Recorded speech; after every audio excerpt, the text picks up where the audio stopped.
So, good afternoon, everyone. Welcome to session 5 in our Empowering Adirondack Nonprofit Boards for Success series.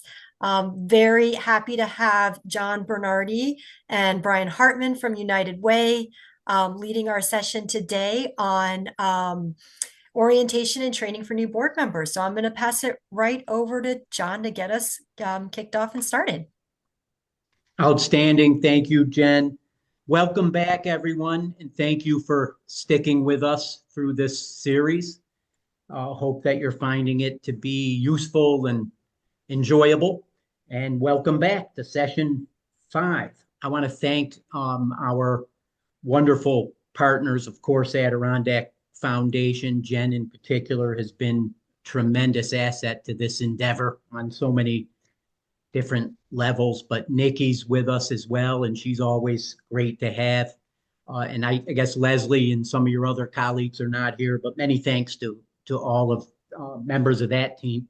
And of course, Cloud Splitter Foundation, Cara Page and Dan, who have been very, very helpful in sharing expertise in the planning. And then, of course, our friend Andy Robinson. Many thanks to Andy for his sharing his expertise and his wonderful, pleasant personality with us for the last few sessions. So, and thanks to all of you again for coming back. As we talk about board orientation and training, I took it upon myself to do a little informal polling from nonprofits in the Adirondack region. So don't quote me on the data or hold me to the exactness of the data. But what I found in my informal polling was half, maybe more, of the nonprofits in our region do either no form of board orientation of any kind or are looking for ways, or it's in the planning process, and roughly half do something. So that was an interesting find, and again, I think important to highlight that there may be as many as half, and maybe even more than half of the nonprofits in our organization, in our region, that are not necessarily providing any board orientation to the new board members. So hopefully this will be useful and helpful. And we really want to stress the importance of board orientation. And I'll say right from the get-go that the most important thing about board orientation is having one. That is going to be the most important thing that you'll see throughout our time together. And then, of course, I hope to highlight the simplicity of it. I think sometimes people feel it's just too overwhelming. How could you possibly provide all the technical information needed in one session for a new board member? Doesn't have to be that way. Simplicity will be something we talk about throughout our hour together. And again, we hope that those will be the main takeaways. We're going to provide you with some great information in terms of ideas and key elements. But I hope what you'll take away more than anything today is the importance of board orientation, however you decide to do it, just the importance of doing it, and also the simplicity that it can have. We hope you will take that away today. And just quickly, overview of our hour. I'm going to turn it over to Brian Hartman, my stellar colleague, in a moment. He's going to review a slide deck with you that he put together, which we hope you'll use after the session as well. Then we're actually going to have a brief mock board orientation session. We're going to have a little fun. I've lined up some role players, and we're going to have an abbreviated mock board orientation session, which we hope you will find enjoyable and useful. And then we're going to have some breakout sessions where you'll have an opportunity to reflect on the materials we've provided and also the mock session. And then we'll come back and have a brief Q&A session and a closing. So we're all going to be watching the clock, and Jen's going to help us with that too. And I think we're pretty much on schedule so far. I'm going to turn it right over to my colleague, Brian Hartman, and he's going to provide an overview of a slide deck that we hope you will find useful. Thank you, John. Hi, everyone, and glad to see all of you returning. So Jen's going to put up the slide deck and advance it for me. So thank you very much, Jen. Just want to throw out that the information in this slide deck is sort of culmination of information that I've searched at the end of the slide deck. If you haven't looked through it yet, are the sources for that, as well as, we incorporated information that we do here at the United Way or from other board experiences that John and I have had. So if move forward. So the next two slides are just the things covered in the packet. We're not going to go in depth on any of this today, but hope that if you have questions, our contact information is at the end of the slide deck. Please reach out to us. We'd be happy to engage you and help you however you need help. Next, please.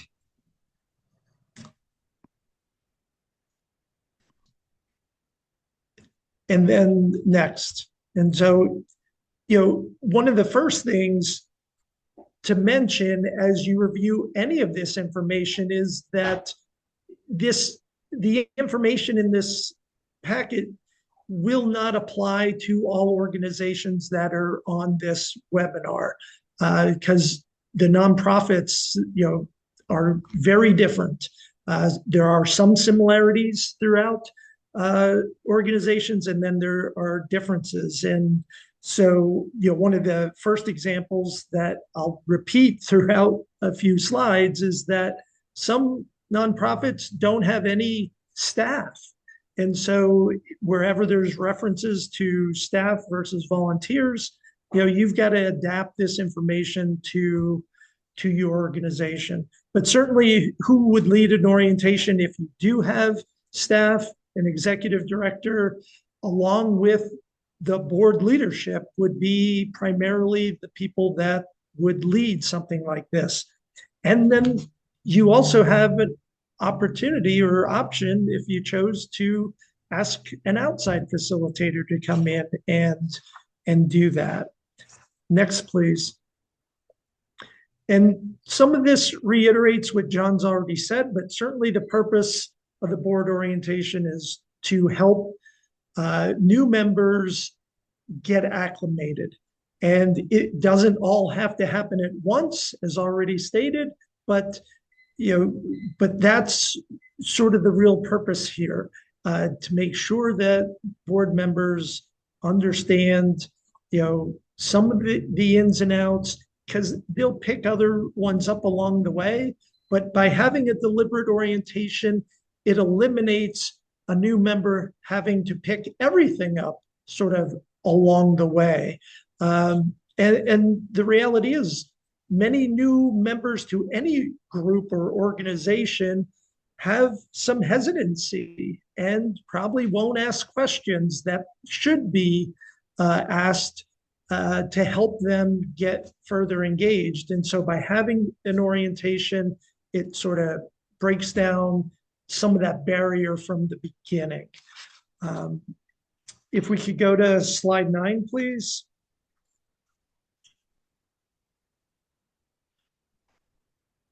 So in terms of, one of the main things is that the new member needs to understand the structure and who's on the board. As already stated, every board is different. Officers may be different. There may be no staff, or if there is an executive director, in most cases, they're a member of the board, but they're usually a non-voting member of the board. And so just to lay out some of those highlights and differences would be important for people to understand. The next slide, please. And we'll be covering this also in the mock meeting we'll be holding, but certainly, having a new member understand what their responsibilities are and the overall board's responsibilities, especially around fiduciary things, which Andy's already talked about with us if you're a returning person. But the board sets the sort of the vision and it helps create strategic plans. What is the direction of the organization? The board is responsible to promote the organization, and in some cases it's responsible for fundraising. And then if you do have staff, an executive director, for example, the board is responsible for identifying that person and evaluating them. And then they're also responsible for, at the bottom where it talks about CPA, an annual audit is supposed to happen. And so the board needs to ensure that happens. Next slide, please. And so this doesn't apply to everyone, as already stated, but if there is a staff, that can be, the dynamic between the board and the staff can be challenging at times, but it doesn't have to be. And so it's sort of, when looking at this, as long as people sort of stay in their own lane, then it's really up to the executive director to be the conduit and liaison to make sure that things are going smoothly in both directions. But the board focuses on governance, the direction, the vision, and staff manage the day-to-day operations. And that's a big difference. And then I'll read the very bottom, leaders, the board govern and the staff manages. That's a very simplistic way of separating those duties, but it is important to keep that in mind, because you want to avoid, if you're fortunate to have a staff and the volunteer board, you want to avoid overtaxing the volunteer leaders, and you want to also avoid micromanagement of staff, because those are the sources of conflict that some organizations face. Next, we'll go to slide 13, please. So expectations of the board, I'm not going to read everything in here, but one of the big things, especially for new members, as they are being, they're making their transition into their involvement, is to be engaged as much as possible, but to also ask questions. I talked about that a little bit earlier, but no one's going to, absorb the entire organization and the ins and outs and even the culture and the climate that exists within the group immediately. That will take time. However, it's super important that new board members are felt or made to feel that their questions will be respected and addressed. And sometimes it may not always happen within a formal meeting, but everyone collectively, peers and staff members, if new board members don't seem to be struggling, it's a collective responsibility to check in with them to make sure that they're having a positive transition. But certainly attending meetings, is critical. Volunteering for, being on committees, if your organization puts on events, showing up, being there, supporting the efforts. Volunteers can't be at everything, and the expectation isn't there to be at everything. But as much as you can engage, that's important. Um, Slide 15, please. And then, this is executive officers. We're going to cover a bit more of that in the mock thing. Next slide, talks about board meetings, making sure that new members understand the structure, what those commitments are. Hopefully, your organization has a method, such as the board meets every second Tuesday at 5 o'clock, along those lines, but make sure that they understand that, and also how your meetings are run. Again, some of that will be picked up as they experience it, but some organizations use a formal rules of order like Robert's Rules, and others are less formal. But if there's formality expected, you need to orient new members to that because they may not have experience with that. Slide 18, please. This is a long list, to use, compare. If you already do things, this may be overwhelming for some and may not be appropriate for some situations. But these are ideas to judge against, what for your organization, decide which are the items that really need to help with that transition and which could be taken up later. And then the last slide 19, I want to touch base on is just ongoing. It should be a conversation for the board and the staff about ongoing needs for training. Depending on what your organization is focused on, the information, the laws, the just technical information related to what your group does may evolve rapidly. And so there may need to be regular education built into meetings and/or some groups do annual retreats. And so that's where I'm going to leave it. Again, please don't hesitate. If you do have questions, hopefully we can get to some of it later. If not, reach out to us. We'll be happy to engage you. Okay, thank you, Brian. And to his point, that slide deck is yours for the taking, yours for the using.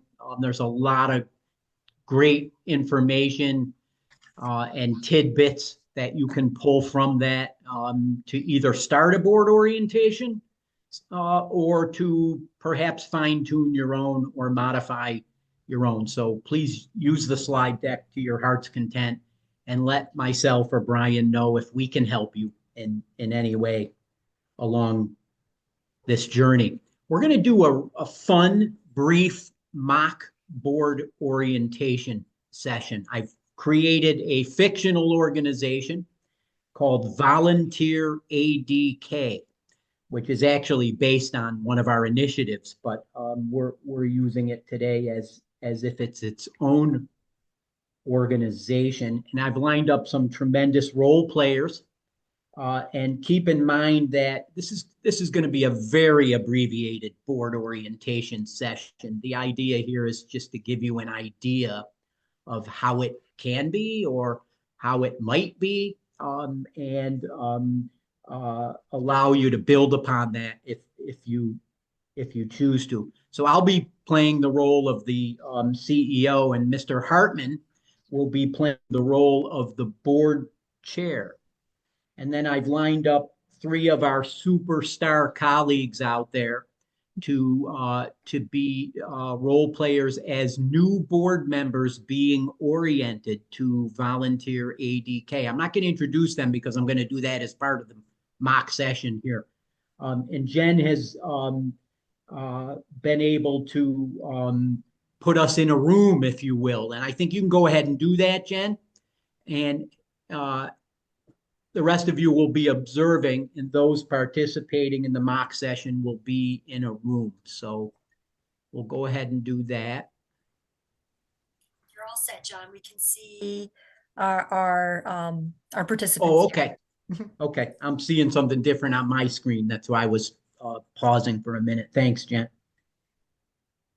Okay, so bear with us, folks. Again, this is going to be an abbreviated session and play along, if you will. And I hope that you'll find it to be useful and helpful.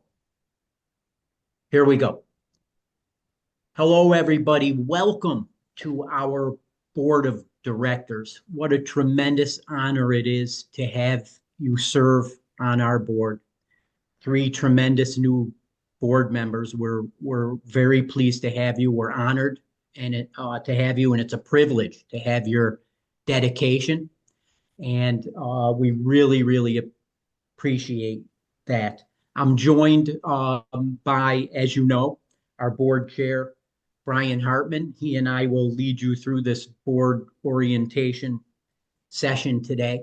And again, welcome. And I realize that the three of you may be familiar with each other, but may not know each other very well. So take a moment, if you would, please, to introduce yourself. We'll start with you, Julie. Hi, I'm so pleased to be here. I'm excited. This is my first time on a board. My name is Julie Kildee, and I am the grant specialist for United Way of the Adirondack region. Thank you, Julie. It's great to have you on our board. Welcome to the session. Kara, please. Good afternoon. I'm Kara Page, the grants advisor for Cloudsplitter Foundation, and I'm thrilled to be on a board again. Woohoo! I love the enthusiasm, Kara. We're thrilled to have you. Thank you. And Laura. Hi, I'm Laura Carmichael, the director of the Autism Alliance, and I'm really excited to join the board. Thank you for having me. Thanks for being here, Laura, and for your dedication. And for all of you, thanks again.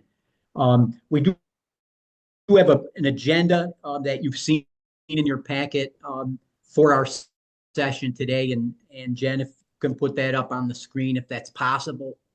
This would be the board orientation session agenda.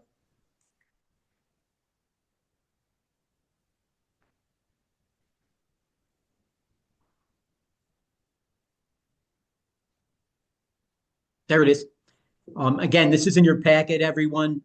We're going to talk about our mission and vision. We're going to review briefly some key documents, policies, and procedures. We're going to talk about fiscal reporting and oversight, the committee structure, and any miscellaneous business that we may need to get to or that you may want to get to in our time together today. And I hope you'll stay afterwards and have lunch. We're very pleased to be able to provide our new board members with the opportunity to share lunch together and have some camaraderie. So if you're able to stick around at the end of the session, we have lunch, and we'd love the opportunity. Let's jump right in to the mission and vision, Jen, if you don't mind putting that up. And again, everyone, this is in your packet. All right, John. Yes, ma'am. Go ahead. This is Kara. I just noticed on the agenda, I didn't see the wine part. When do we get to the wine? That's great, Kara. You're right on it. That happens after 4 o'clock every day. I'll let you know when we're ready for that. Thank you, though, for noticing. I appreciate that. Volunteer ADK, you can see our mission is to promote and facilitate volunteerism throughout the Adirondack region in order to make a positive impact in communities and to enhance the quality of life for residents. And all of you have some familiarity with our mission. Obviously, you've been somewhat familiar with our organization. There's the official mission statement. And our vision, we're an established network of partners working together to bring volunteers to opportunities and opportunities to volunteers in order to address unmet needs and to provide a mechanism for volunteers to express their desire to serve. And our values are to treat all people with respect and dignity, and to strive for excellent service and stellar performance in our duty to serve the Adirondack region. And as new board members, it's important for you to know that we are a mission-driven organization. As you become more familiar with your board work, you will realize that the board often will reflect on the mission or refer to the mission when discussing particular challenges or opportunities or decisions. We're very mission-driven organization. And the mission statement, vision statement, and our value statement have all been developed by the board. This is driven by our board a few years ago, and I wanted to share the current mission, vision, and values with all of you. Mr. Hartman, as board chair, is there anything you wanted to add to that? I just want to welcome you. It's wonderful that the three of you agreed to join us in what we do, and we're looking forward to your talents. But I think, the mission is incredibly important. That's one of the biggest reasons why I got involved and agreed to the role I'm in, because of my background in volunteerism and helping create volunteer opportunities on 2 different college campuses. And we believe, your backgrounds also will enhance what we do. So we're really looking forward to that and see a bright future because of your involvement. Thank you, Brian. And I'm very fortunate as the CEO of the organization to have a chair like Mr. Hartman, who's very engaged and very active with our organization and takes his role seriously, runs a great meeting, and is very committed to our work together. So pleased to have the board chair with us today, and for his leadership throughout all of our work.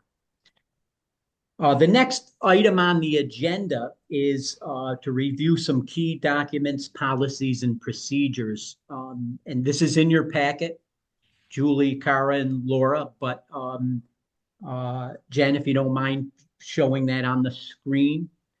We're going to run through some of these important key documents, policies, and procedures. Of course, again, you have these in your packet. And Mr. Hartman, as board chair, is going to make some comments about the first couple. Brian. Yeah, so in terms of the bylaws, we certainly expect you to read through them and let us know if you have questions. But I just want to highlight a few things.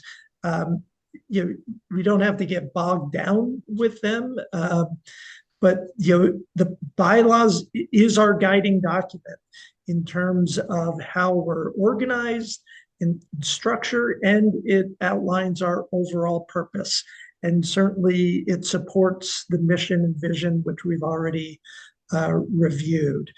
It defines our officers and their responsibilities. In this organization, we have a president, which I fulfill at this point, a vice president, a secretary, treasurer, and we have the role of past president, which has always helped with transition.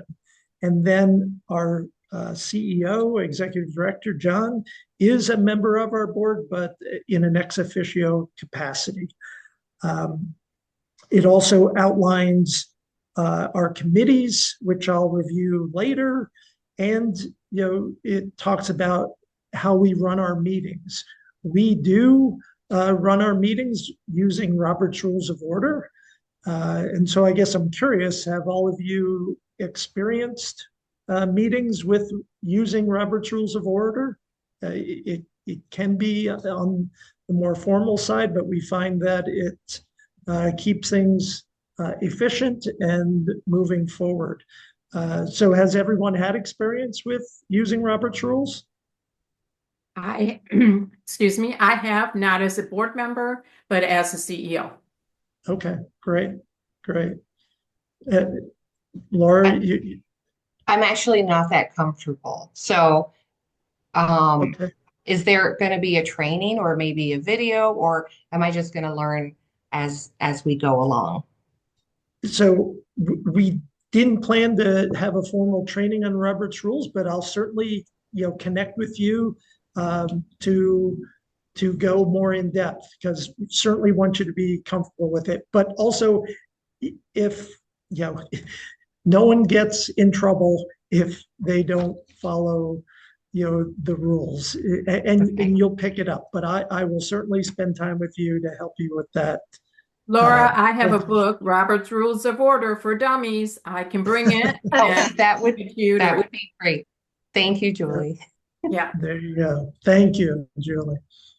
So that's pretty much the highlights of what I wanted to highlight with the bylaws. And then next, I'm going to touch base on roles and responsibilities. So, and this doesn't go in any particular order, but we do identify and hire, and when needed, search for executive director. And we, as the board, are responsible to evaluate the executive director on a periodic basis. We also have what is considered fiduciary responsibilities, and that's going to be covered a little bit more later. And while our organization doesn't do a lot of fundraising, to the extent that your time is available to those efforts, we certainly would welcome that. And then, we do 2 major events a year, and we hope that you can clear your calendars to be part of those and to attend meetings. Our meeting, and we'll get into that a little bit later, but, being at things and participating is what we hope, because of that's how you're going to share your talents and so forth. And the last thing I'll say is that we do some planning efforts, strategic planning in particular, periodically, and that is the role of the. And if you don't have a lot of experience with that, we'll certainly teach you along the way. Outstanding. Thank you, Brian. Keeping with the key documents, policies, and procedures, just going to run through a couple others here, and you have these items in your packet, and also they've been sent to you in digital form as well. The conflict of interest policy, that's important for you to review, please. It's pretty cut and dry and straightforward. I'm happy to answer any questions you might have as you're reviewing that, but please do review that and send that back to us with your acknowledgement, if you would, please. And also, along with that conflict of interest policy is our ethical standards, which the board had developed several years ago, and I'd appreciate it if you could review those as well. Also in your packet, and again digitally, are our financial reports. What we've provided to you is the exact treasurer's report from our last board meeting, and we use QuickBooks. So what you'll see there is a balance sheet, a profit and loss statement, along with some other spreadsheets that we use for tracking some of the financial structure. And what I'm going to do, since we don't have time to cover that in any depth today, is I'm going to connect all of you with our board treasurer and our business manager to make sure that any questions you might have pertaining to the financial reporting process and documents that we use can be addressed before you come to the next board meeting. But in the meantime, feel free to reach out to us. Also, contained is the latest strategic plan that Brian mentioned. This was developed by the board a few years ago. There's a lot of wonderful, pertinent information about our goals and strategies. And then also committee descriptions. And by the way, our expectation as an organization is that each board member would serve on at least one committee. So we're going to, you have some time to think about that and to learn about the standing committees that we have. You don't need to make a decision today, but Brian would love to have your preferences identified. And then the way our bylaws are structured, our board chair actually appoints committee members and committee chairs. So you can let Brian know when you're ready what committees are of interest to you, and we can provide more information, and he can ultimately assign you to appoint you to a committee. And then also in your packet are all of the meeting dates, all of the board meeting dates for the calendar year, and also some key event dates. You have that in your packet as well. I have a So question about meeting dates. Yes, ma'am, go ahead. I am a pretty extensive traveler, and while I would like to attend as many meetings as possible, is there a threshold for the amount of meetings I need to attend in a year?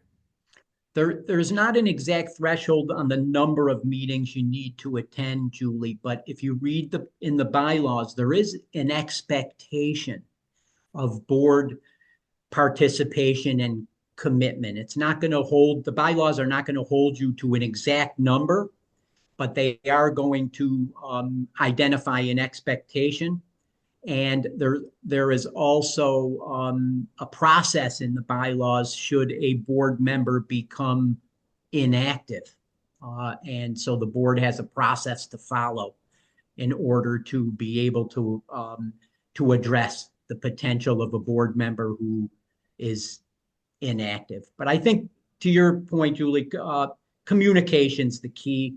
All of our board members are going to miss some meetings, and it's part of life, and we're pretty flexible and pretty easygoing. What we ask is that people are committed to what we're doing, and they believe in our mission, and they want to be a part of it, and we'll work together. Thank you. Also, with that, I'll just add that, a number of years ago, we did add a hybrid version. So hopefully, if you are on the road, you'd be able to, join us virtually. But as John said, sometimes you can't at all, and that's understandable. Thank you. I have a question. So I don't like financial stuff. And I mean, I know you're gonna like orientate us, but can I just skip over that bit? And I mean, I'm really here for like the parties and the, events and stuff like that. Thank you, Cara. I get it, because when I look at detailed financial reports, my eyes glaze over. So I get it. I share that perspective with you. I would say, and I would imagine Brian, I'm quite sure he feels the same way. What I'd ask you, Cara, to do is get to a baseline understanding of what we're presenting to you each month, so that when you vote or when you comment or when you provide feedback, you have at least a certain comfort level in doing so. So happy to present the information to you in such a way that wouldn't necessitate you taking a deep dive into the world of being a CPA, but instead would give you a general understanding of what we're asking the board to be monitoring each month. So hopefully that sounds acceptable to you.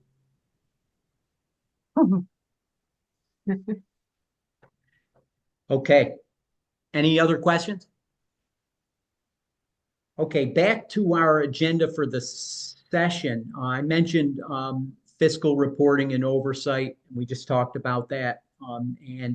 Again, I'm going to connect you with the treasurer and the business manager to provide a little more detail there. And then mentioned the committee structure and our expectation as an organization to ask each board member to participate in at least one of these standing committees that we have. And Mr. Hartman, as the board chair, oversees the committee work and is an ex officio member of every committee as well. And he's going to provide you with a brief overview of our standing committees. So we've got four, three that are active, all the time. The first is our executive committee, which also serves as our financial and audit committee. And that consists of all the officers of the organization, as well as 2 additional board members. And that group meets, as needed, and probably ends up about 6 times a year.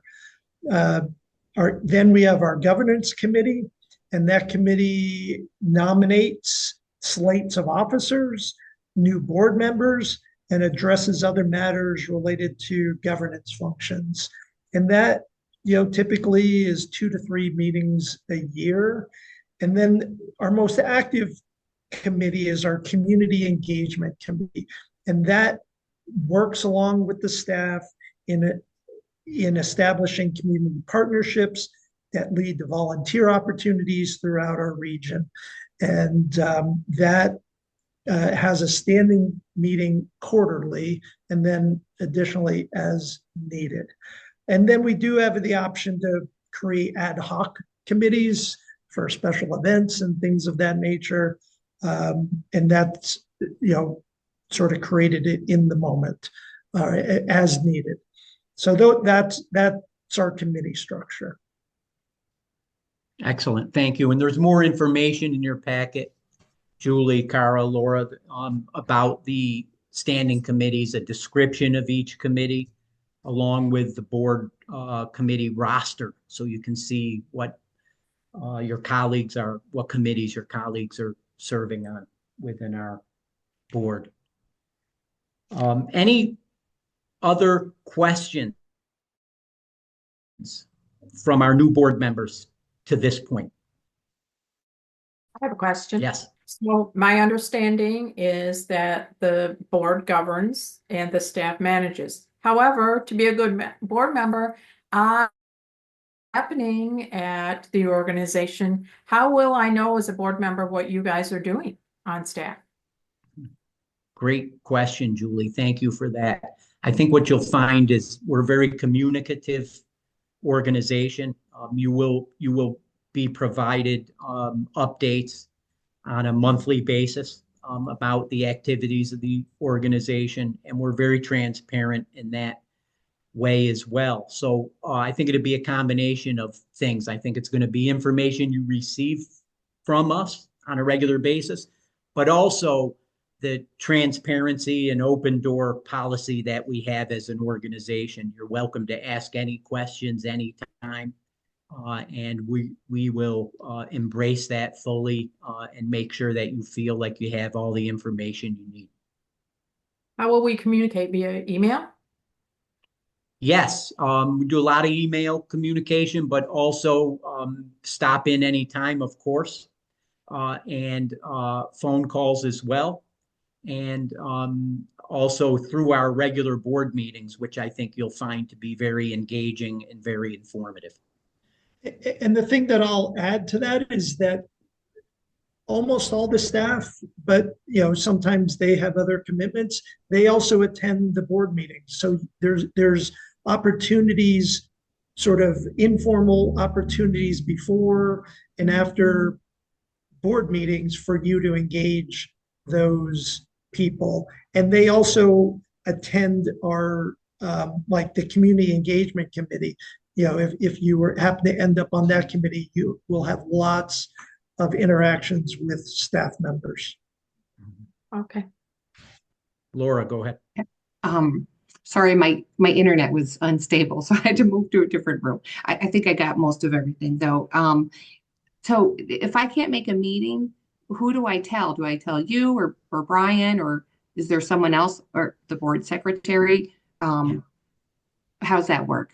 You're going to get a notice from us a week before each board meeting. You're going to get a notice from our office, and it's going to have all the information you need, the agenda and all of the materials pertinent to that board meeting. And in the note, it will say, if you are unable to attend, please let us know. Okay. And that would be your opportunity to either reply to the email or give a call and just let us know that you're not going to be able to attend. We Thank work you. very closely as a team. So you could tell me, you can tell Heather, you could tell Brian, you can tell anybody who's part of the organization. Thank you. And John, I think we're running out of time. Yeah, we are. So thank you to our 3 new board members for, again, your dedication and for your commitment to our work. We look forward to our continued work together. A lot more information to come. We wanted you to leave today feeling welcomed, appreciated, and respected, because we really do believe it's an honor and a privilege to have your dedication and your time and your effort. So thank you all. I look forward to our continued work together. Thank you. Can't wait for lunch. Okay. Thanks, Jen. Yeah, thank you, Brian. I saw we were going over, but we were just rolling along. But I would like to take 8 minutes, Jen, because the breakout sessions are great. All of you out there have provided great feedback about the breakout sessions. Jennifer's going to go ahead and put you in one. I would ask that you take a few minutes to reflect on the materials we've provided, but also the mock session. Reflect for a few minutes, and then also discuss the most important aspects of a board orientation session that you believe are the most important, and the results you hope to get.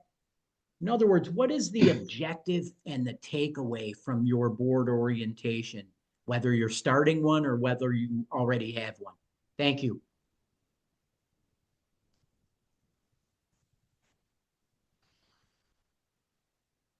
Yeah, phenomenal. Thanks. Thanks so much, Jen. Going to take a couple of questions, I hope, but I want to make a couple of key points just in case we lose people and we start dropping off. So we hope that you'll take away some things from today's session. And the main thing that I can't stress enough is the importance of having a board orientation. If you don't have one, please consider putting one together. And also the simplicity of it. It doesn't have to be complicated or technically detailed. It can be simple. What you're really, and brevity is king, by the way. Board orientations don't need to be more than 90 minutes or so. Brevity is a beautiful thing. It can be fun. It can be lighthearted. It doesn't have to be heavy. Again, those are some important takeaways. We do operate a nonprofit resource center here, and we'd be happy to help you develop that or even facilitate it if you needed that. So you can reach out to Brian or myself at any point. And there's no right or wrong way to do a board orientation. What's important is that your new board members feel respected, they feel welcomed, they feel appreciated, and they feel supported. That's the platform which you want to build from. So those are your key strategies. And we'll see if anybody has any questions. And if we run out of time, I promise that Brian or myself will get back to you if you put any questions in chat. But we can open it up. We have about a minute or two.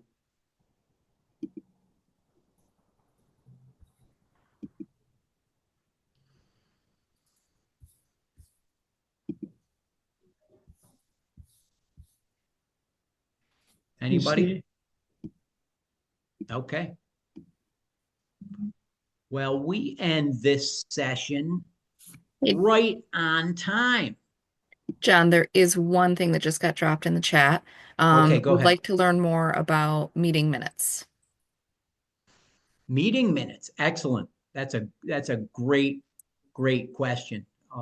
They would be included in a board orientation packet, by the way. A new board member at Volunteer ADK is going to have the minutes from the last board meeting. But Nikki, we'll follow up on that because we can provide some support and some information to that person. Thank you for that.